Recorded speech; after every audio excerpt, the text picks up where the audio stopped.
ก็รับกราบสวัสดีท่านผู้ชมทุกท่านกันด้วยครับวันนี้เกมหลากรถถ้าเข้ามาเริ่มกดติดตามกดไลค์กดแชร์กับช่อง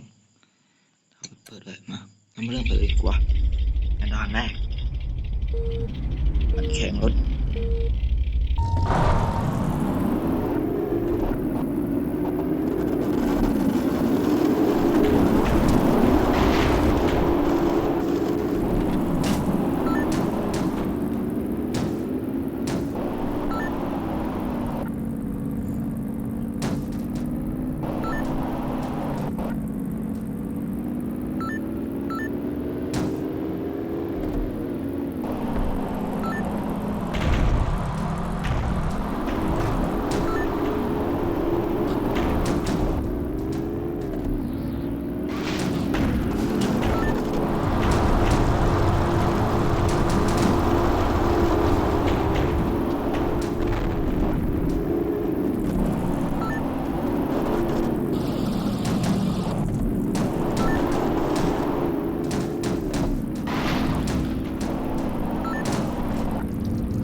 เป็นที่เดิม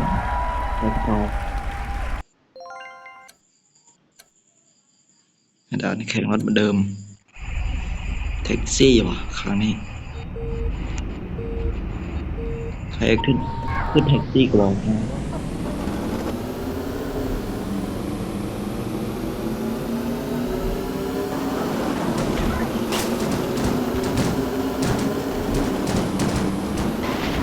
เด็กคนนึง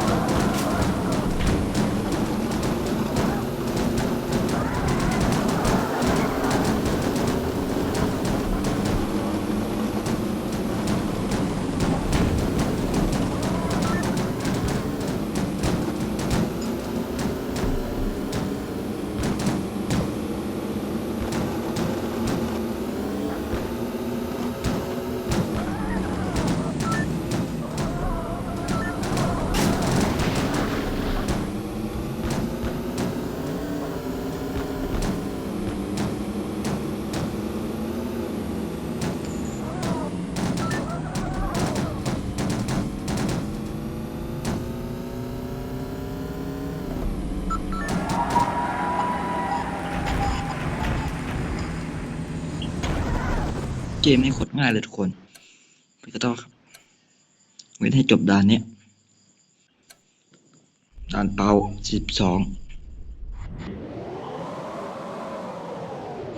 ด่านนี้โคตรง่าย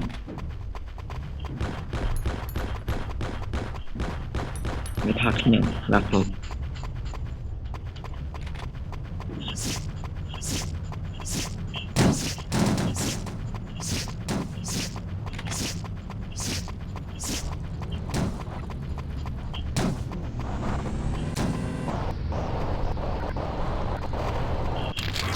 เอ้าอะไรวะตกแมป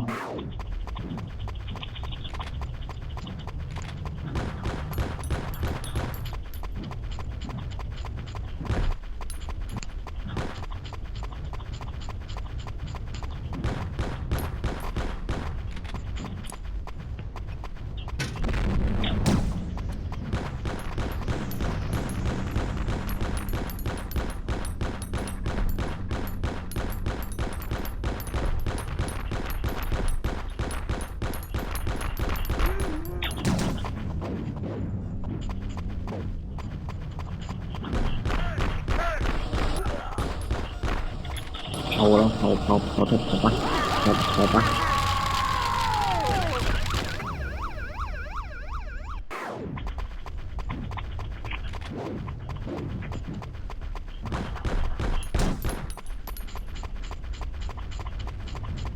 ยังไม่จบเกมมาดีกว่าทุกคน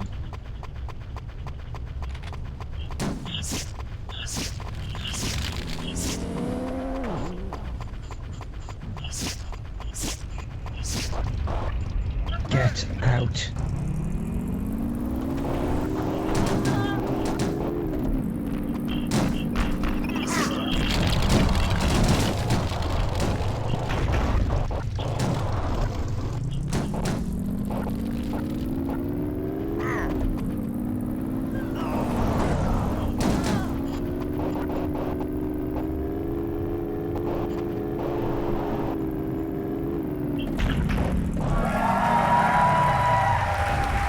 โอเคครับโอเค กดไลค์กดแชร์กดซับด้วยงั้นเรามาส่งไปพี่เนี่ยขอตัวลาไปก่อนสวัสดีครับผม